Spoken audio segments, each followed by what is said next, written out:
Praise the lord అండి.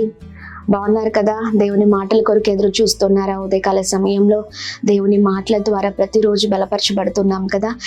ఈ రోజు కూడా ప్రభు అద్భుతంగా మాట్లాడనే ఉన్నారు. 56వ కీర్తనలో 22వ వచనం ద్వారా ఆయనే నిన్ను ఆదుకొనును. Praise the lord. అద్భుతకరమైన మాట కదండి. అవునండి, ఆయనే ఆదుకునే దేవుడై ఉన్నారు.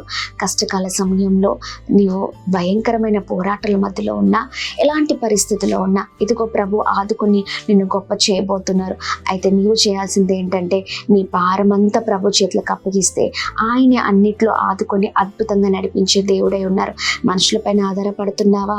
ఎవరినో ఆశ్రయిస్తున్నావా? వారు వీరు ఆదుకుంటారని చూస్తున్నావా? లేదండి, ఎవరు ఆదుకునేవారు లేరు. ప్రభువే నిశ్చయముగా నిత్యము ప్రతి విషయంలో ఆదుకొని అద్భుతంగా నన్ను నడిపించే దేవుడే ఉన్నారు.